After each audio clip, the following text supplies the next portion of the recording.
Thank you for joining me once again for another episode of GW Recap. I'm your host, Cardell Dudley, and George Washington. Man, um, by Christian Jones and Rafael Castro, they put a hell of a whooping on UMass, 74-52, and it really wasn't even that close in the second half. Um, dominant performance. Christian Jones, like I said, finished with 17 points, 5 assists, 4 rebounds, 4 steals. Rafael Castro added a double-double with 13 points, 11 rebounds. And Trey Autry, 12 points, 2 assists, was bomber from deep. UMass was led by Daniel Hankins Sanford with 12 points, 11 rebounds. Rasul Diggins Jr. banged up with an ankle roll, 12 points and 4 assists. And Marquis Worthy added 12 points, 3 rebounds, and 2 assists. But before I get started with all the details of tonight's contest, make sure you get over the best soul food spot in the DMV, in my opinion, and also possibly the country. I'm not going to act like I've eaten at every soul food spot in the country, but I will put oohs and ahs up against any soul food spot in the country. Don't forget to visit Oohs and Ahs, man. They have everything you need, man. 3 locations. One is off of 1005 U Street Northwest, Washington, D.C. That's the carryout. The other location in D.C. where you can dine in or carry out is at 5933 Georgia Avenue, Washington, D.C. And then it's the newest location. Can't forget about that. In Northern Virginia, another carryout spot, order spot. If you're in that area, Northern Virginia, 395 area, out there by the Pentagon, don't forget, 1033 Lee Road, Alexandria, Virginia. Make sure you stop past there and get you some of the best soul food that you can buy in the DMV, man. The wings is my favorite dish. Mac and cheese, and college, they got yams, turkey chops, shrimp and grits, you name it. As you can see in the video, you name it, they got it, man. So if you're hungry, especially tonight, on a Saturday night, club night, getting up out the club, out the nightlife, or on a date with your lady or your man, make sure you stop at Oohs and Ahs, man. Tell them Cardell from Finest Magazine sent you. All right, now with that being said, GW. Hell of a night, man. In the first half, it's a kind of a back and forth affair. Christian Jones started out very hot, but Rasul Diggins and mainly Rasul Diggins, he had it going as you expect. He's one of the leading scorers in the A10, and then the rest of his teammates were chipping in by committee. It was a pretty close game. UMass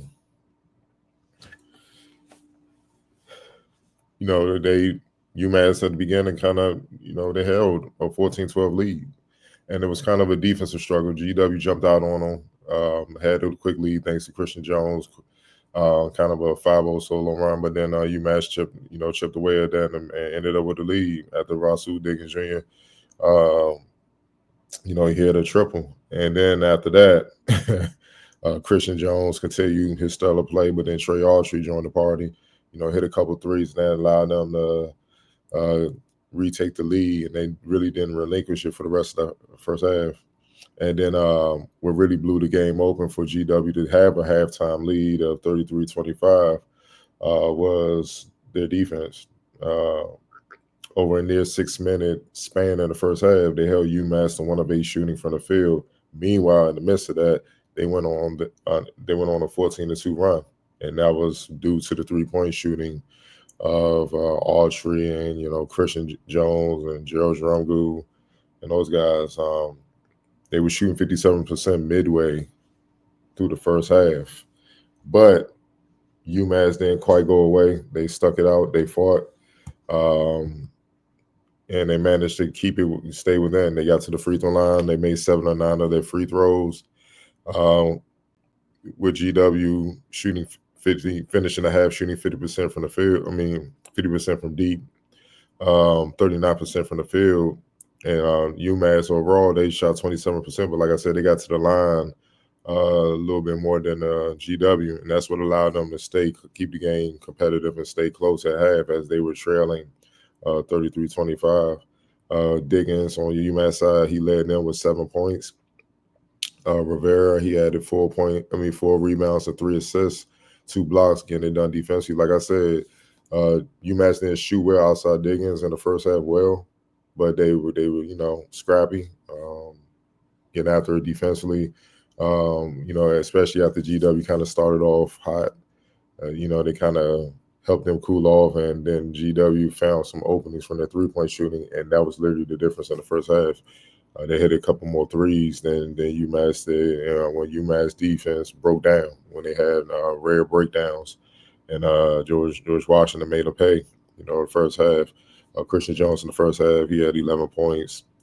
3 rebounds, 2 assists. He had it going, but he was 4 or 6 from the field, 2 or 3 from deep. He had it going. Trey Archie, like I said, 6 points, 2 threes. Simple as that. And then Hansen chipped in with 5 points. Castro didn't really score a lot. He was 0 for in the first half, but he was getting it done, obviously, as you would expect, defensively and on the boards with 5 rebounds and 1 block and a steal. Drungu, like I said, hit a 3. And, that was literally the difference in the first half. GW hit a couple more threes. But in the second half, man,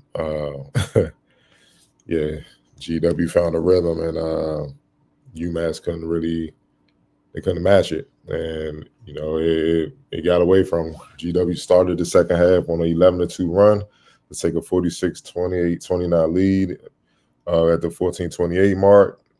They held Mass during that span of 1-7 shooting from the field. Marquis Worthy Jr. tried to step up, got some quick baskets for UMass to try to get them back in the game, providing a nice boost offensively.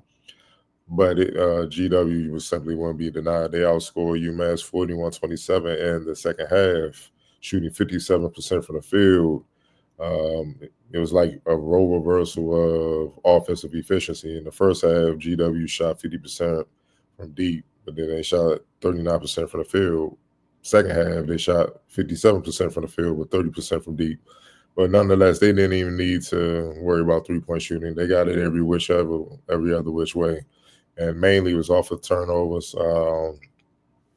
I believe, if I double check, I want to make sure I'm correct.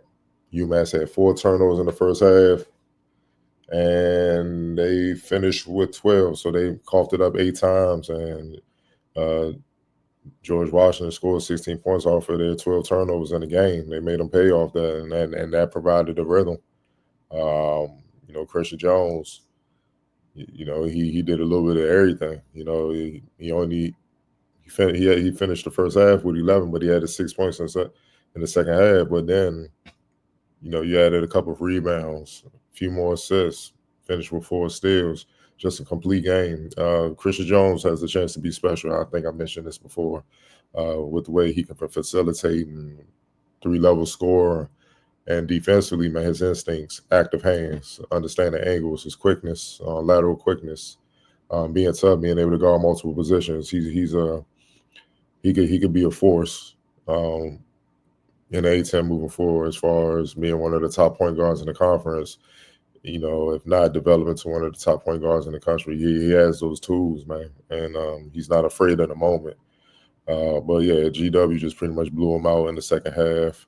Rafael Castro woke up. Like I said, he had 2 points, came from free throws. He was 0 for from the field, 0 for 3 in the first half, finished with 13 points, 5 of 9 from the field. So,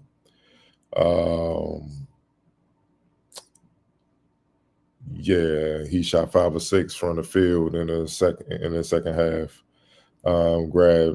Finished with 11 rebounds as well, continuing his double-double place. If he's not on one of the all A-10 teams, something is wrong. At the end of the season, something is very wrong.